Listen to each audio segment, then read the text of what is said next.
What's up everyone? Welcome back to the channel. Guys, financial statements हम खत्म कर चुके हैं.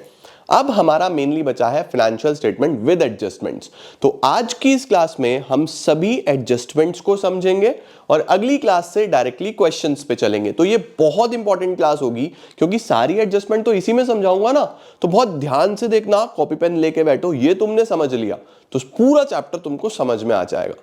चलिए जल्दी से लेट्स बिगिन.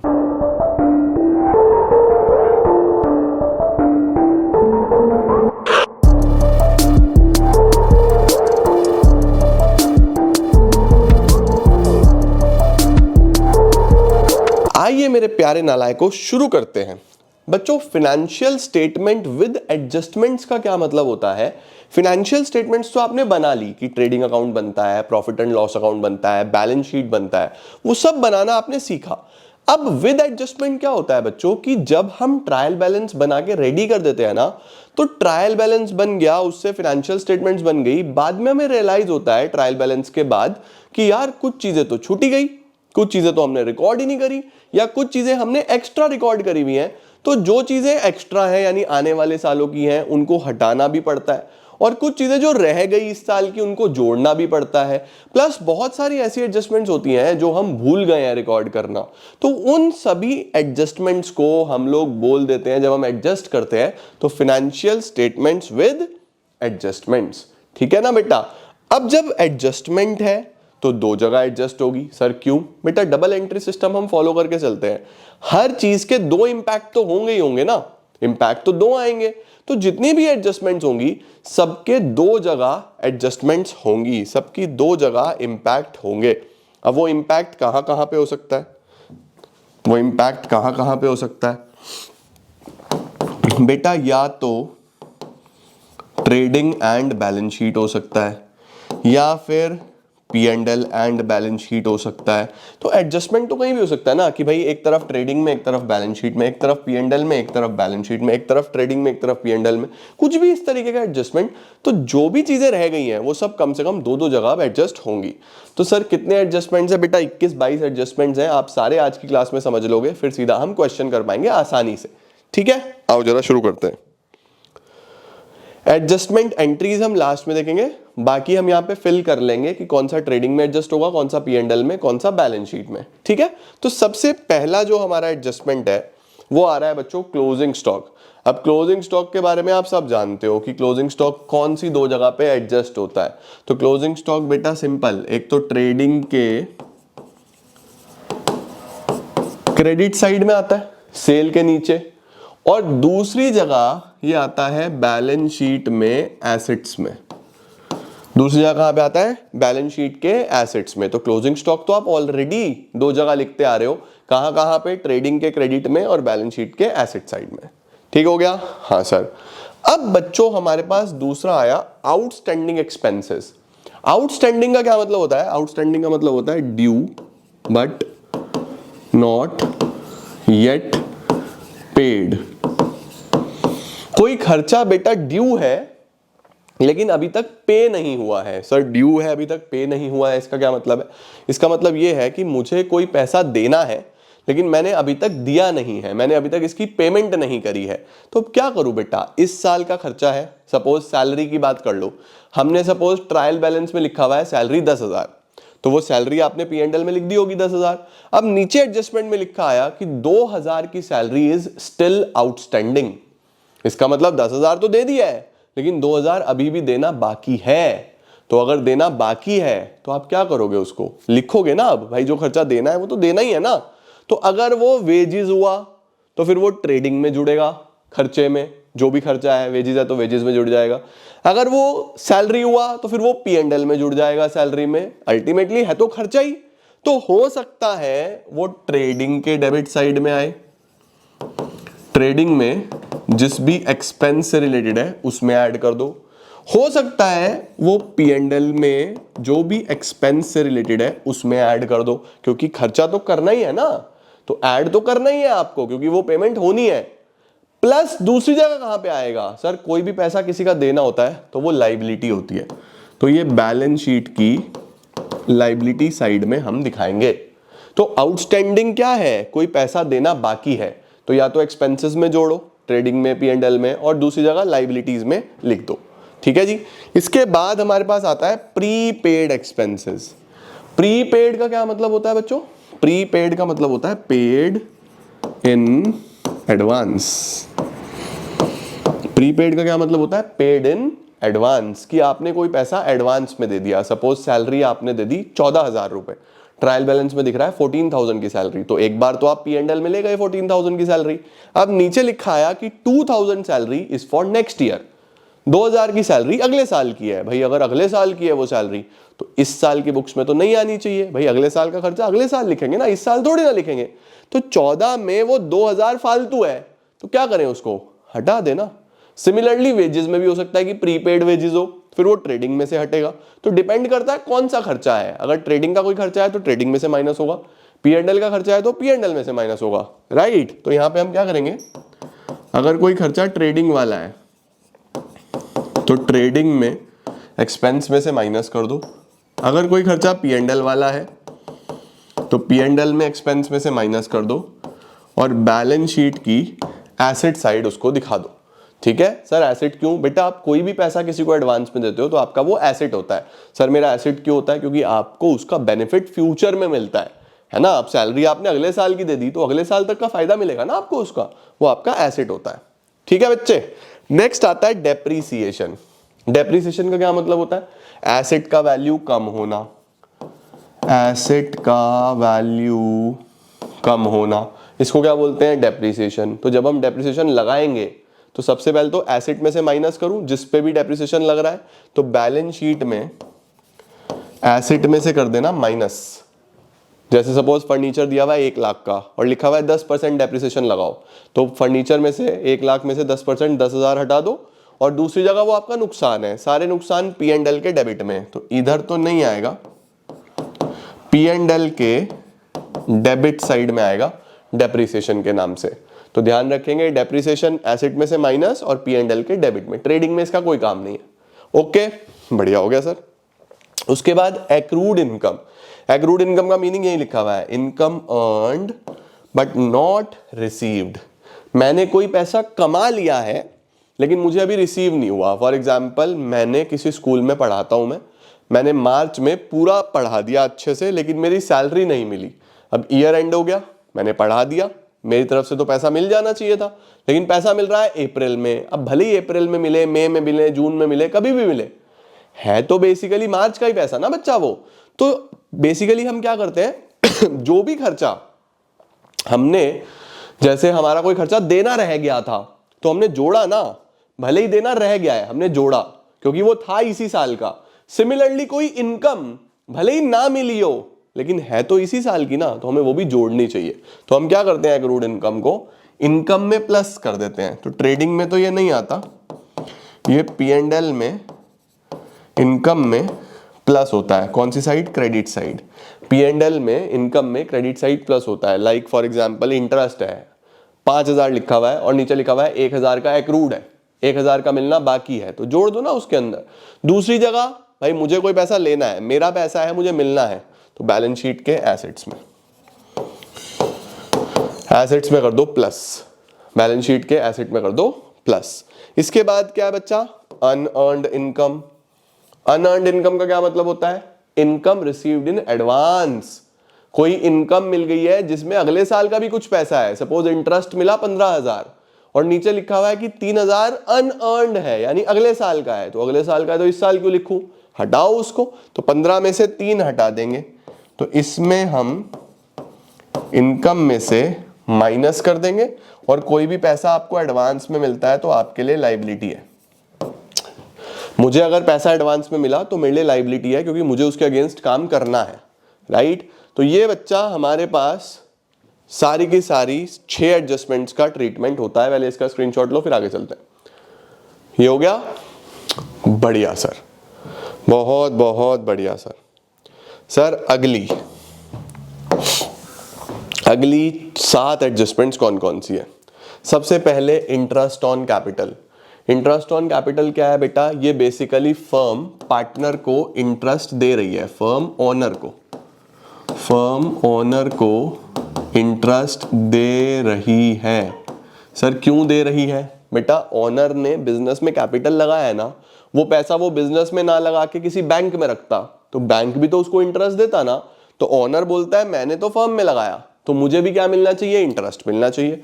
फर्म उसको पे करती है तो फर्म का खर्चा, सारे खर्चे P&L के डेबिट में, तो प्रॉफिट एंड लॉस के तो डेबिट साइड में, राइट। दूसरी बात ये ओनर को मिल रहा है, अगर ओनर को मिल रहा है तो लाइबिलिटी में कैपिटल में इसको प्लस कर देना, क्योंकि ओनर को कोई भी पैसा मिलता है कैपिटल में प्लस होता है। परफेक्ट हो गया, ठीक है। तो इंटरेस्ट ऑन कैपिटल फर्म के लिए खर्चा है, P&L के डेबिट में आया, दूसरा कैपिटल में प्लस होगा। Okay. Interest on drawings, interest on drawings का मतलब भाई तुमने पैसा लगाया फर्म में, तुम्हें ब्याज मिलेगा। तुमने फर्म से पैसा निकाला तो फर्म तुम्हारे से भी तो ब्याज लेगी ना, तुमने क्यों निकाला भाई वो पैसा, है ना। तो ये क्या होता है? ये फर्म ओनर से चार्ज करती है, चार्ज करती है मतलब फर्म को ये पैसा मिलता है कि तूने विड्रॉ करा ना, अब उस पर इंटरेस्ट दे हमको। तो इसका क्या करेंगे? इसको हम P&L के क्रेडिट साइड में लिखेंगे, क्योंकि फर्म की इनकम है, फर्म को मिलता है, ओनर से लिया जाता है। तो लाइबिलिटी में ही कैपिटल में से माइनस कर दो। भाई ओनर को कोई भी पैसा मिलता है तो कैपिटल बढ़ता है, कैपिटल में प्लस करते हैं, उससे लिया गया तो कैपिटल घटेगा, कैपिटल में से minus. Perfect. Interest on loan, ठीक है, ये बेसिकली आउटस्टैंडिंग इंटरेस्ट होता है बच्चा, आउटस्टैंडिंग इंटरेस्ट ऑन लोन। इसका मतलब लोन पे ब्याज देना बाकी है, तो देना तो है, इसी साल का है, अभी तक नहीं दिया, रिकॉर्ड तो करना ही है। तो क्या करेंगे? P&L के डेबिट साइड में लिखेंगे और दूसरा बैलेंस शीट में लाइबिलिटी साइड में लिखेंगे। भाई कोई भी पैसा देना बाकी है तो लाइबिलिटी है ना, तो यूजुअली इसको हम लोन में ही प्लस कर देते हैं। लोन में क्यों प्लस करते हैं? भाई लोन भी तो लाइबिलिटी में ही आता है, उसी पे तो इंटरेस्ट है, उसी में जोड़ दो, ठीक है। तो जो भी इंटरेस्ट देना बाकी है P&L के डेबिट में लिखो और लाइबिलिटी में लोन में ऐड कर दो। Perfect sir. Further bad debt, further bad debt का मतलब है बेटा कि नए बैड डेट्स हो गए। अब सोचो आप, बैड डेट्स क्या होते हैं? बैड डेट्स होता है सर लॉस, नुकसान, पैसा मर गया, डेटर ने पैसा नहीं दिया, तो सबसे पहले तो डेटर पैसा नहीं दे रहा तो डेटर में से माइनस कर दे। तो सबसे पहले तो एसेट में डेटर में से माइनस कर दो। क्यों माइनस कर दो? क्योंकि डेटर पैसा नहीं दे रहा। अब पैसा नहीं दे रहा तो हमारा लॉस हो गया, घाटा हो गया, सारे लॉसेस क्या होंगे? डेबिट। तो P&L के डेबिट साइड में लिखेंगे, तो P&L के डेबिट में और डेटर में से माइनस। ओके। इसके बाद आता है बच्चों provision for doubtful debts. Provision for doubtful debts का क्या मतलब होता है? बेटा देखो, हमारे जो डेटर्स है ना, वो जरूरी नहीं है कि सब लोग पैसा दें, कुछ हमें डाउटफुल भी होते हैं। डाउटफुल का मतलब कि हमें लगता है यार शायद ये लोग पैसा ना दें, शायद इनसे पैसा ना मिले। तो जितने भी डाउटफुल डेटर्स होते हैं ना बच्चों, उतना अमाउंट हम लोग प्रॉफिट में से पहले ही निकाल के साइड में रख लेते हैं कि यार देखो हमें लग नहीं रहा कि ये लोग पैसा देंगे, तो इसके लिए हमें पहले से ही तैयारी रखनी चाहिए। तो हम उतना एक स्पेसिफिक अमाउंट, लेट सपोज मेरे डेटर 1 लाख के हैं, मुझे लग रहा है 10,000 के डाउटफुल हैं, शायद ये पैसा नहीं देंगे, 90 ही आएगा, तो मैं पहले तो अपने डेटर 90 पे ही दिखाऊंगा, क्योंकि 10,000 डाउटफुल है, उनको मैं अभी रिमूव कर दूंगा। तो सबसे पहले तो आपको क्या करना है? डेटर में से माइनस करना है अमाउंट प्रोविजन वाला, यानी डाउटफुल हो गया ना तो उसको हटा दो, हटा दिया। दूसरा, अब इस पैसे को क्या करूं? प्रॉफिट में से निकालो। प्रॉफिट में से निकालने का मतलब है कि P&L की डेबिट साइड में लिख दो, क्योंकि जो भी चीजें आप P&L की डेबिट में लिखते हो वो प्रॉफिट में से ही तो दी जाती हैं, सारे खर्चे प्रॉफिट में से ही तो करे जाते हैं। तो ये बच्चों प्रॉफिट एंड लॉस के डेबिट साइड ही दिखाएंगे, इसी के अंदर प्लस करते चलना, बैड डेट्स के अंदर ही प्लस कर देना, क्योंकि ये भी P&L के डेबिट में, ये भी P&L के डेबिट में, तो इसी के अंदर आप इसको क्या कर देना? प्लस कर देना। और डेटर में से दोनों माइनस हो रहे हैं, फर्दर बैड डेट भी और प्रोविजन भी, डेटर में से दोनों माइनस कर देना। सही है? परफेक्ट। हाँ सर। उसके बाद provision for discount on debtor. Provision for discount का क्या मतलब होता है बेटा? कि बहुत सारे ऐसे डेटर्स होंगे जो पूरा पैसा नहीं देंगे। अब सपोज 1 लाख में से 10,000 तो डाउटफुल थे, वो हटा दिए। अब 90 वाले डेटर में मुझे ऐसा लग रहा है कि शायद 89 ही मिलेंगे, 1,000 का तो डिस्काउंट देना ही पड़ेगा इनको, क्योंकि अगर पैसा जल्दी से लेना हो ना तो डिस्काउंट्स देने पड़ते हैं, नहीं तो लोग देते नहीं पैसा। तो 1000 का तो हमें डिस्काउंट ही देना पड़ेगा, तो वो 90 तो नहीं मिलेंगे, मिलेंगे तो 89। तो ये भी क्या करो, डेटर में से तो करो माइनस, जो भी डिस्काउंट का प्रोविजन है माइनस करो। और सिमिलरली जैसे डाउटफुल डेट्स के लिए पैसा निकाला था, वैसे ही डिस्काउंट वाला पैसा भी प्रॉफिट में से हटाओ, क्योंकि मिलना तो है नहीं, तो P&L की डेबिट साइड में ही लिखा जाता है। तो तीनों का सेम ट्रीटमेंट है, बैड डेट्स का भी, प्रोविजन फॉर डाउटफुल डेट्स का भी, प्रोविजन फॉर डिस्काउंट का भी। क्या, डेटर में से माइनस और P&L के डेबिट में सेम ट्रीटमेंट है तीनों का, ठीक है।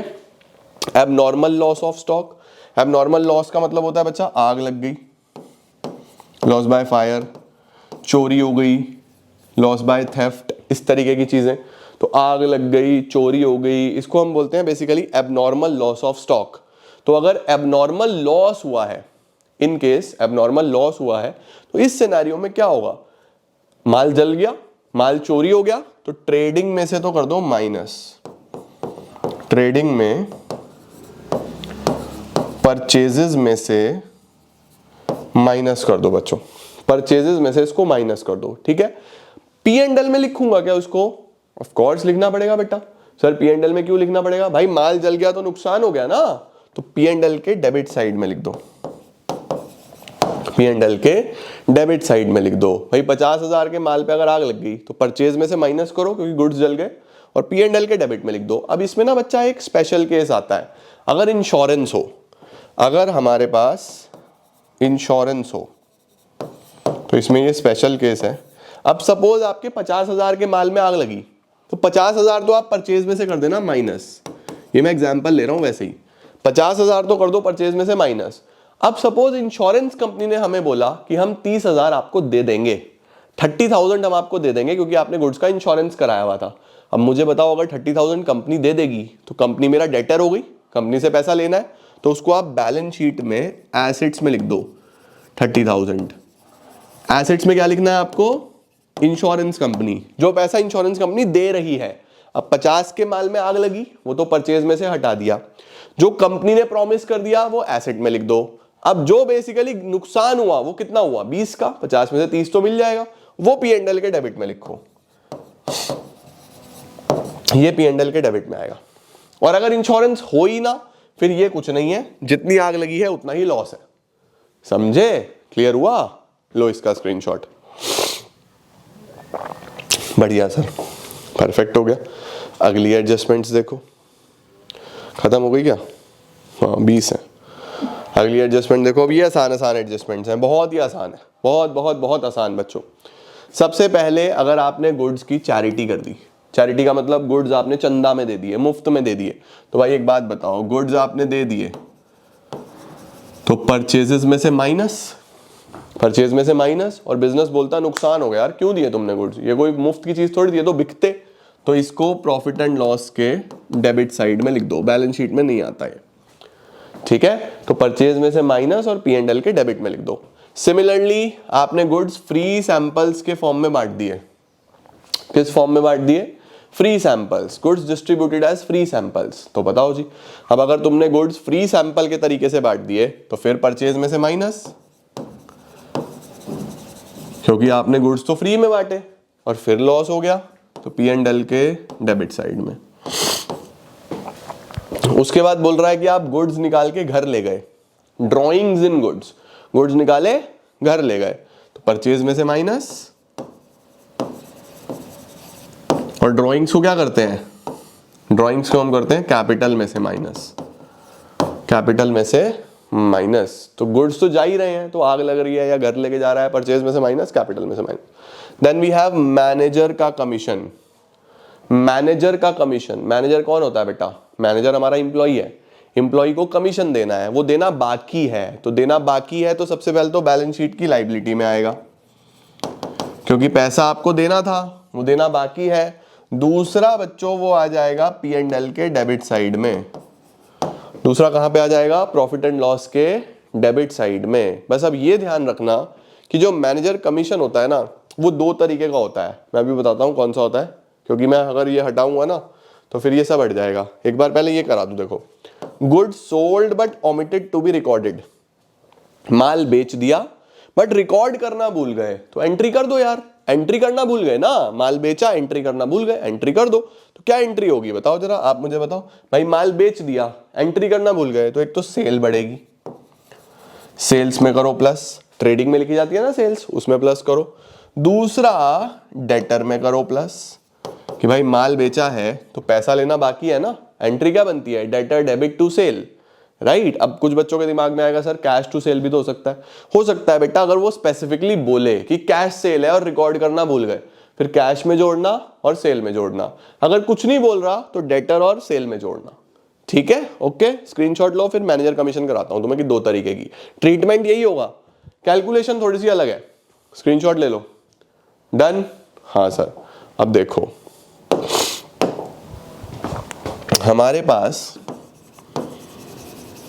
जो मैनेजर की कमीशन है ना बेटा, वो 2 तरीके से कैलकुलेट होती है, ठीक है। On profit before charging such commission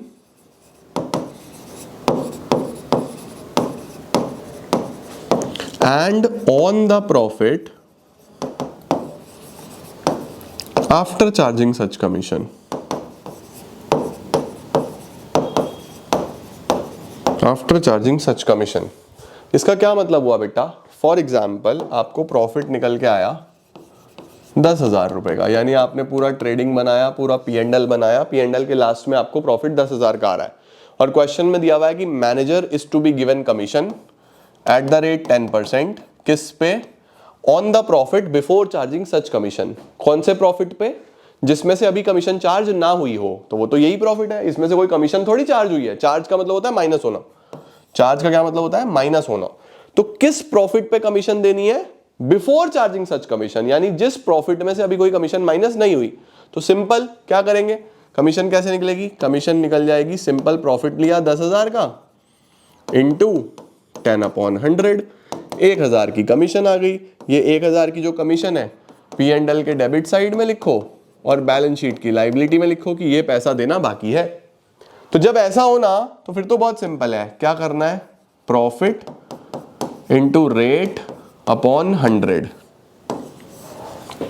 ये हो जाएगा बेटा, ठीक है।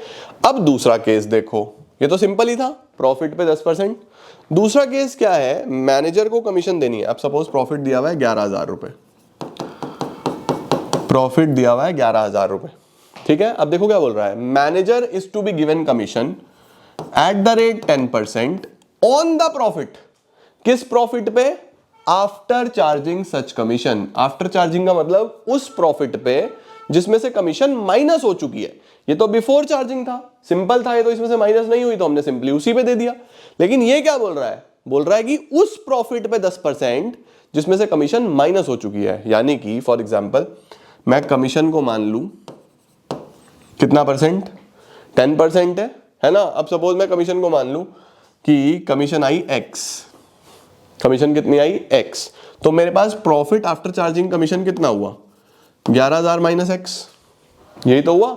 इसका 10% देनी है तो हम कैसे निकालेंगे, 11,000 माइनस x इंटू 10/100, यही तो बैठता है, 11,000 माइनस x इंटू 10/100, ठीक है या नहीं है। तो हमारे पास बेसिकली जो कमीशन है वो ये कौन सा प्रॉफिट हुआ, ये प्रॉफिट है आफ्टर चार्जिंग कमीशन। भाई बिफोर कमीशन ये था, कमीशन माइनस करी तो आफ्टर चार्जिंग कमीशन ये हुआ, तो ये प्रॉफिट है आफ्टर चार्जिंग कमीशन। इसका 10% किसके बराबर आएगा, कमीशन के। कमीशन क्या थी, x, यही तो थी कमीशन, राइट। तो अब कैसे निकलेगा सर, ये निकलेगा, ये 100 तो इधर चला जाएगा, तो ये तो हो गया 100x। अब 10 से मल्टीप्लाई कर दो तो 1,10,000 minus 10x is equal to 100x, ठीक है।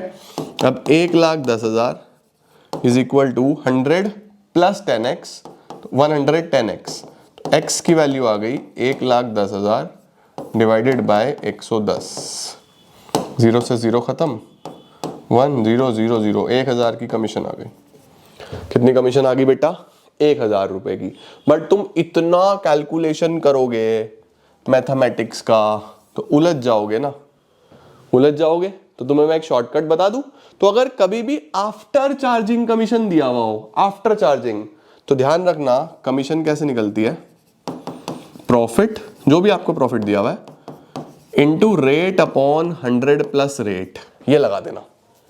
जैसे इस केस में 10% था ना, तो आप क्या करोगे, 11,000 का प्रॉफिट था, इंटू 10 अपॉन 110, खत्म, 0 0 11 1, 1,000 आंसर। ये कमीशन आगे देखो, इतना ना करके सिंपल, अगर आफ्टर चार्जिंग है तो profit into rate upon 100 plus rate करना है, ठीक है। अब 8% होता तो प्रॉफिट इंटू 8 अपॉन 108, 20% होता तो प्रॉफिट इंटू 20 अपॉन 120। तो इतना सिंपल सा फॉर्मूला लगाओ ना, ये कहाँ मैथमेटिक्स करोगे, ये सिंपल लगाओ, सर क्या नंबर तो नहीं कटेंगे, नहीं ना लायक, पूरे नंबर मिलेंगे। लो इसका स्क्रीनशॉट। तो ध्यान रखना, अगर मैनेजर की कमीशन सिंपल दी हुई है, on the profit before charging commission, profit into rate upon 100, after charging दी हुई है, profit into rate upon 100 plus rate, ठीक है। हाँ सर, बढ़िया सर। अब क्या रह गया हमारे पास, ये हो गए, 2 एडजस्टमेंट और रहेगी बच्चों। वो क्या है, goods purchase but omitted to be recorded. हमने माल खरीदा बट रिकॉर्ड करना भूल गए। भाई माल खरीदा रिकॉर्ड करना भूल गए तो करो सिंपल, क्या करूं, परचेजेस में प्लस करो और बैलेंस शीट के क्रेडिटर्स में प्लस करो। ठीक हो गया, perfect. Sale of goods on approval basis. Approval basis का क्या मतलब होता है बेटा, अप्रूवल बेसिस का मतलब होता है कि पसंद आए तो रख लेना, पसंद आए तो रख लेना, नहीं तो वापस कर देना, नहीं तो वापस कर देना। फॉर एग्जाम्पल, मेरी दुकान है जैकेट्स की, मैं ये हुडीज बेचता हूँ, ठीक है, मैं ये हुडीज बेचता हूँ, मेरी दुकान इस चीज़ की है। अब मेरी दुकान पे चिंटू आया, चिंटू ने बोला अरे सर आप मुझे पहचान गए। मैं कहा हाँ चिंटू, तेरे बेस पे तो 11वीं 12वीं चल रही है हमारी, हम तो आपको पहचान गए। तो चिंटू ने बोला सर मैं एक काम करूँ क्या, मैं ये 3 हुडी लेके जा रहा हूँ, मुझे जो पसंद आएगी मैं रख लूंगा, पसंद नहीं आई तो मैं वापस कर दूंगा। मैं कहा ठीक है बेटा ले जा। चिंटू ने बोला कितने की है, मैं कहा 6,000 की है। बेटा 2,000 की एक है, देख बढ़िया क्वालिटी की है, 2,000 की एक है। चिंटू ने बोला ठीक है सर मैं लेके जा रहा हूँ, जो पसंद आई रख लूंगा, जो पसंद नहीं आई वापस कर दूँ। मैं कहा ठीक है। अब मैंने जब चिंटू ले गया, मैंने अपने पास एक सेल की एंट्री कर ली। मैंने कहा भाई वापस करेगा तो मैं रिटर्न डाल दूंगा। सेल की एंट्री मैंने एक बार कर ली, तो मैंने जो सेल अप्रूवल बेसिस की थी उनको एक्चुअल सेल मान लिया 6,000 रुपए का। अब आ गया 31 मार्च, मुझे अपनी बुक्स क्लोज करनी है, क्या मैं इसको एक्चुअल सेल मानूं? अगर मैं सेल मानता हूं तो मेरी इनकम बढ़ के आती है, उस हिसाब से मेरी टैक्स लाइबिलिटी भी बढ़ के आएगी, है ना भाई। टैक्स तो मेरा अल्टीमेटली प्रॉफिट पे आएगा ना, उस प्रॉफिट में ये 6,000 की सेल भी आ जाएगी। तो कहीं ना कहीं पता नहीं चिंटू पता लगे वापस दे जाए, बाद में दिक्कत हो जाएगी। तो कॉन्सेप्ट ये बोलता है कि जब तक एक्चुअल सेल ना हो ना, उसको आप सेल मत मानो। तो कभी भी अप्रूवल पे माल बिकता है तो उसको सेल नहीं मानना। अब मैंने मान लिया सेल, तो क्या करूं उसको सही करने के लिए, हटाओ उसको, सेल में से हटाओ, सेल में से माइनस करो। सेकेंडली डेटर में से माइनस करो, क्योंकि मैंने चिंटू को अपना डेटर लिखा हुआ होगा ना, तो डेटर में से माइनस करो, राइट। एक बात और बताओ, जब वो चिंटू मेरे पास से माल ले गया होगा तो मेरे स्टॉक में से चला गया वो माल, तो जब मैंने क्लोजिंग स्टॉक गिनती करी होगी कि मेरे दुकान पे कितना माल है, वो 3 जैकेट तो नहीं आई होंगी उसके अंदर। अब जब मैंने सेल का उसको हटा ही दिया इंपैक्ट, तो स्टॉक भी तो बढ़ाना चाहिए 3 जैकेट से, भले ही मेरे पास अभी नहीं है, लेकिन जब सेल की एंट्री रिवर्स कर दी तो स्टॉक भी तो बढ़ेगा। तो हम क्लोजिंग स्टॉक भी प्लस करेंगे बेटा, क्लोजिंग स्टॉक दोनों जगह प्लस करेंगे, ट्रेडिंग में भी और बैलेंस शीट में भी। तो सेल से हटाओ, डेटर से हटाओ और क्लोजिंग स्टॉक में कर दो प्लस।